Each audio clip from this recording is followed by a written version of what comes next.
Hi everybody, I hope you're doing well. I'd like to start today's show with an apology to all the people that I've offended with my various remarks. I mean, I owe everything to you guys. That I would just go out there and insult and offend the people that love me is unthinkable, and I feel very, very bad about that. So as I said, I apologize that you took offense to any offensive comments I may have made. The inevitable trajectory of fame which this show is surely putting me on, is at one point you fuck up and you insult somebody and then you gotta apologize. And I love these fake apologies. Everything's basically a copy of a copy of a copy of a copy now. I mean, very few things can be incredibly original. Not everybody can have a reading with Robin on their hands, which is just like pushing the boundaries and the limits of everything just far beyond our wildest expectations. So forgive me while I wear these glasses that are mine, that I bought with my money, with my hard-earned cash. I never knew the show would get so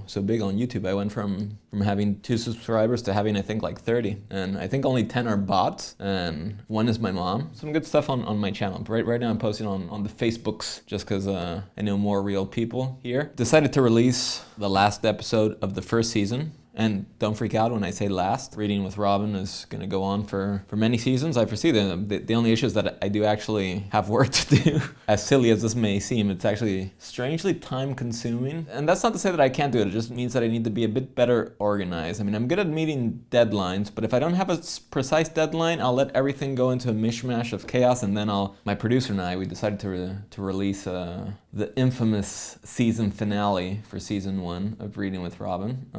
The pressures of production, having this insanely tight schedule, balancing a whole bunch of other things. I mean, a global pandemic going on. It just really got to me, so I apologize in advance. I mean, basically I had what some might call a descent into madness towards the end of the episode. It's going to be a bit painful for me to watch this. I think it was a wake-up call. It's forced me to put things in perspective. And I started this last episode, I wanted to up the production, I had changed the decor, I was laying out the books more strategically. I even brought like the modular synth out, and I was trying to find a theme song live on the spot. I just figured, you're that good, man. You can just improvise anything on the spot and it's gonna work. So I was doing all these things, and then I was reading some more text by Bataille, and it was going so well.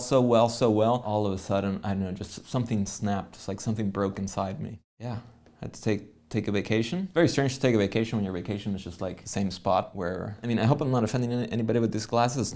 It's not to be pretentious or anything. I already explained why I was doing this. I mean, it's not sponsored by no brand glasses. I think they look pretty snazzy. I mean, I know we are in Canada and we're technically another country, so we don't have to just focus on American culture, but I don't know if you saw Gal Gadot video where she was singing Imagine that didn't go over too well. I think it just sent a problematic message, like celebrities are out of touch with reality, most people, and I just wanted to say, like, no, celebrities, we're just normal people. Some of us celebrities have a lot less money for some reason. Some of us have not even been in movies. Yeah. As I was saying, it was a very hard decision to release the season finale.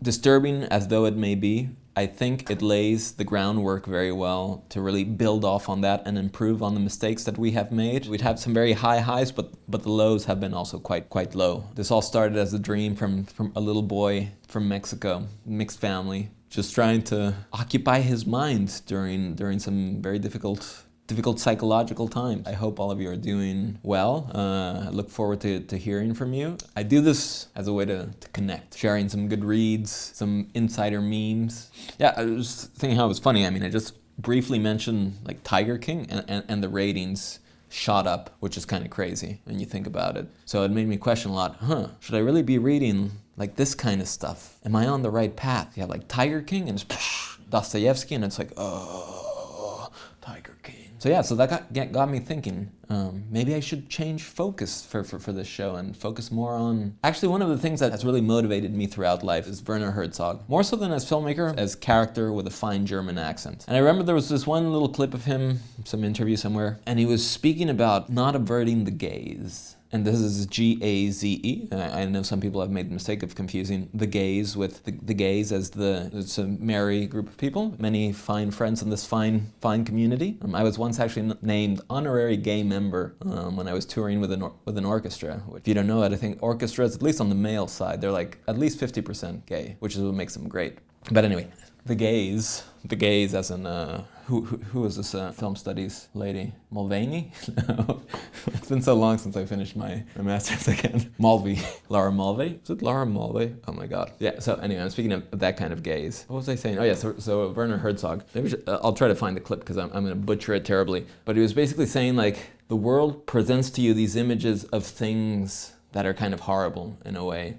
And if you're a bit of a snob, I mean, I think at one point I was kind of snobbish, but I never really had the money or anything to be like a super cool snob, like the kind of snob that people still be like, oh yeah, this dude's cool because he's loaded. Still have to kind of have a personality and make friends when you don't have like a shit ton of money. That was not the right path, but I've been tempted in the past by little moments of snobbery, and you may see it here with all this like high culture bullshit, which I love. In this world of the snob, it's like, oh, they're the things of low culture. Like, I can't remember if Herzog was speaking about wrestling specifically, but it's these things that had been traditionally considered to be lowbrow. He was basically saying these things that normally we would shy away from as low culture, like reality TV, for example, which I know a lot of people are fans of. He basically said, you cannot avert your gaze, like you have to face it head on. I mean, no.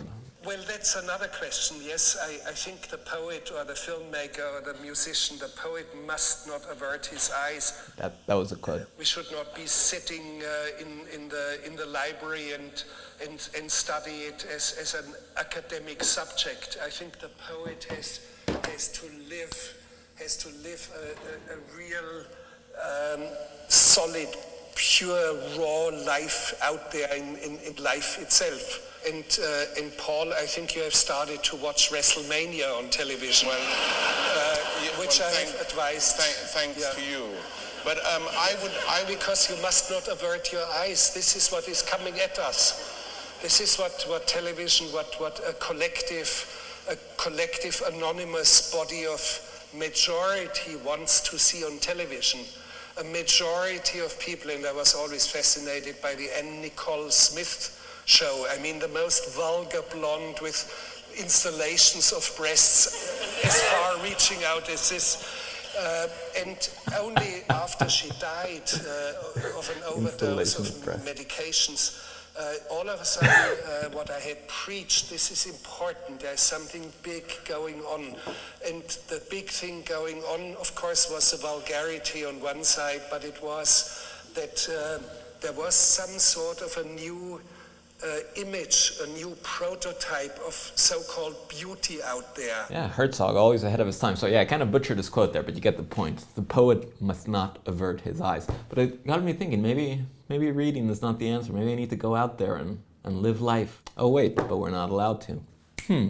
Werner Herzog, he once ate his own shoe. And there's a video about this. I mean, I don't say this to be disparaging of him. I mean, and he wouldn't care anyway. But he's like the coolest, most badass dude there is. I mean, he was shot once while doing an interview, bleeding there, and the interview is kind of freaking out. So they're like just on the side of a hill, and somebody, I don't know, I guess shot them either from a window or from a car or something. And he's like, that's not even a real bullet. I think at one point he also like jumped into a cactus, and I think he still has a thorn this big lodged into his knee. He ate his own shoe, convinced some locals down in Peru or somewhere to pull a ship over a mountain, and not all of them died, just a few of them. He's like one of the greats. I mean, he's a big inspiration. Big inspiration for the show. I guess I want to dedicate this very difficult to watch the season finale to Werner Herzog, and also to a good friend that I don't see often enough, but I really like this guy, Tony B. I'm going to call you. I'm sorry because I've never asked you how to pronounce your last name, and it's quite a mouthful. But Tony, you've also inspired me to keep going with your running. Like you're pushing it to the next level every time. I've been running for a while now, and I'm always doing like 5, 6, 7K, and I don't stop so much because I'm tired. It's more because I get bored. But nevertheless, I've seen you be like a fucking badass and do like 15K, 20K all of a sudden. I really enjoy seeing when you post these things and put the little "Go me!" at the end. It warms my heart for real, and I'm not being facetious with this. I really like this, so dedicate this to you too, bro. To slip or not to slip? That is the question. Nothing like a good cup of coffee. Cup of coffee in the morning. Cup of tea, not for me. Some special readings today.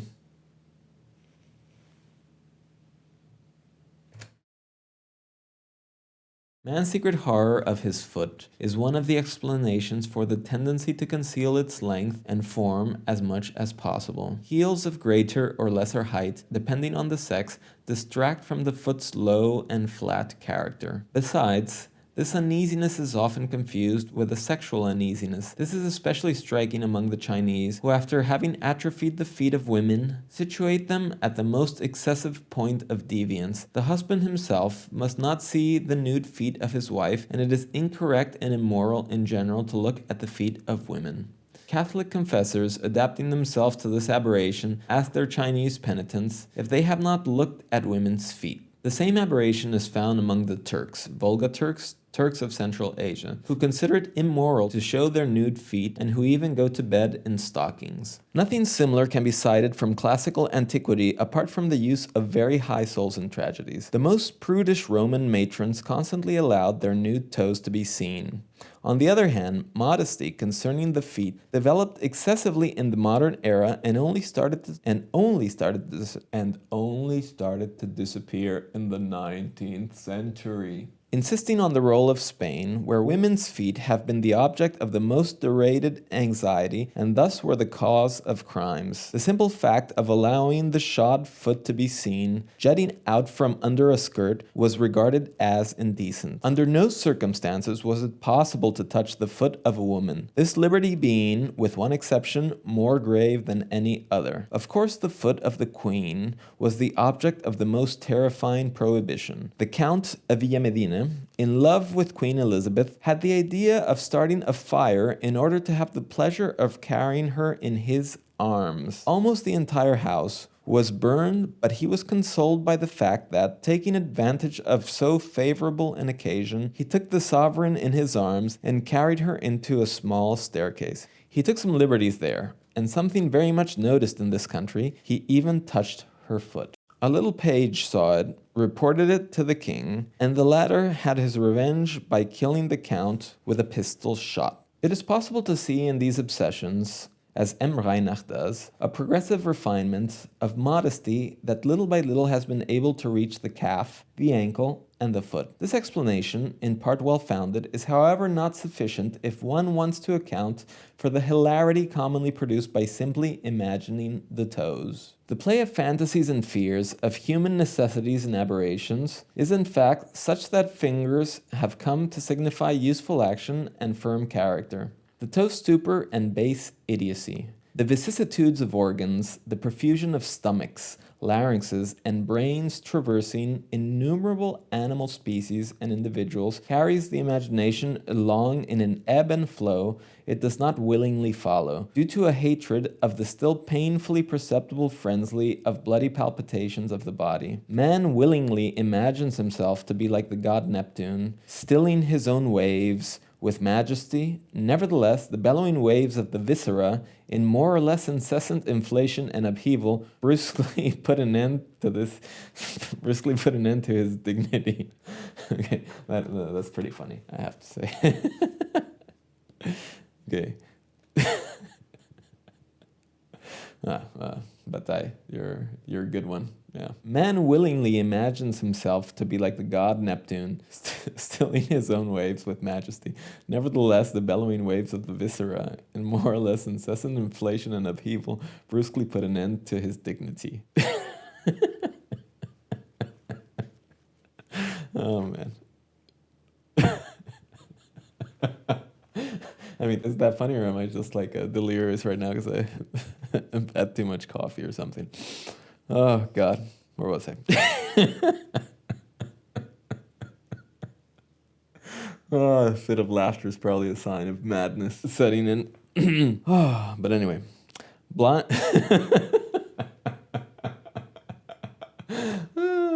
It was just ridiculous because I'm like home alone, laughing like a fucking lunatic. Most of the time I'm hanging out with dancers, so I mean I know a bit of their rituals, which is mostly like sitting on the floor in these very kind of weird but graceful positions, like legs come spread out in some kind of crazy V and back straight as an arrow in a way that seems effortless, but you try to do this and you feel like you're gonna get a hernia or shit yourself or something. But more recently I've gotten a chance to hang around theatrical actors, thespians so to speak. I find it quite funny when they're doing these exercises, which I should probably do for articulating, where they go around saying things like, the rapid raisins reach retention rapidly. To kind of loosen the jaw. Anyway, whatever. Fucking sentence. What he just wrote is still making me laugh. Oh my god. Get a grip, Robin. It was funny, but it wasn't that funny. It was pretty funny.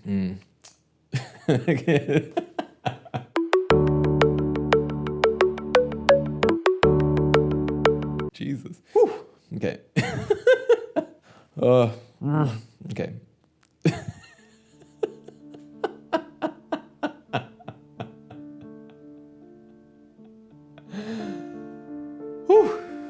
Woohoo!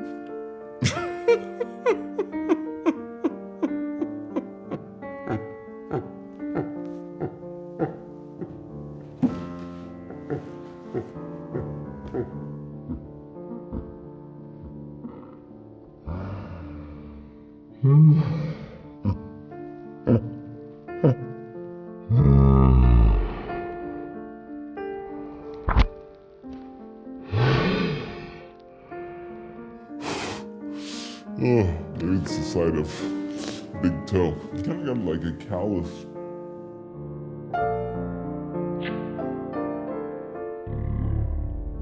I'll call him a friend. It's a friend. He's insane, like 15-kilometer runs. Go me. I don't know, it feels good to me. It's like going like a fucking madman. What the hell? I'll just run. Because actually the biggest problem is that I get bored. What's the point?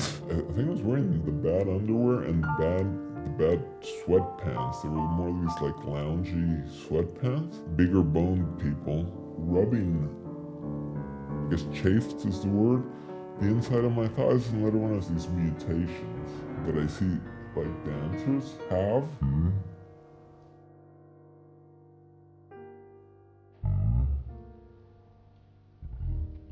Experiences. Anyway, Sit up straight, because I think that's what's conducive to these bouts of his.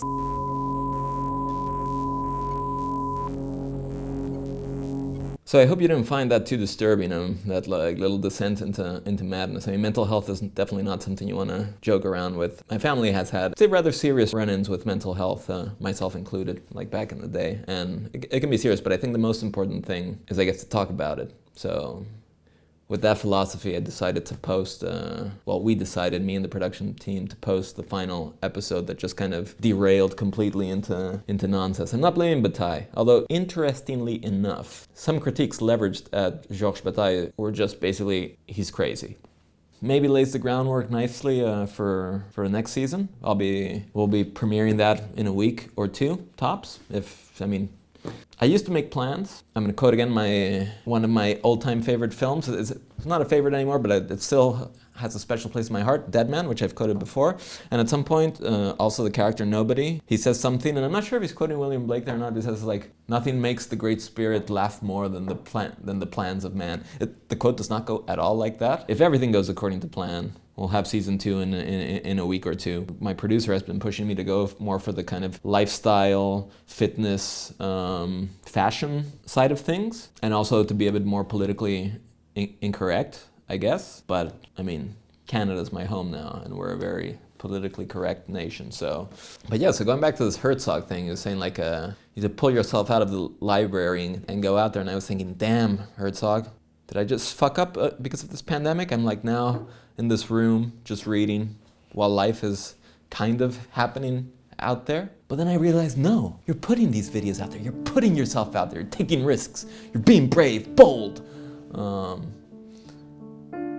And I really don't know why I'm doing it. I mean, I thought it was fun. Yeah, at some point I'll have to put a little throwback into the Channel Tatum, which is where this all started. I need to go back into the archives and find this. This is like a little underground production run out of a bar in Berlin, and while the bar was closed, it was just two guys drinking and analyzing the world, trying to make it a better place for you and for me and the entire human race.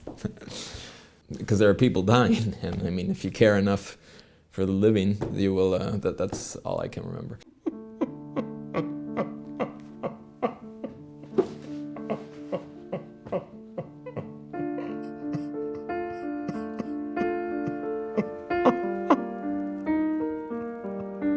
Opening next season, we might start with an overview of this fine novel called *Sapiens*. It's the story of a little lone monkey. Apologize, I shouldn't say monkey. That's not a young little primate who is going around hanging out, and he decides to eat a human baby. And this gets him infected with a virus that the baby had gotten from hanging out with a pineapple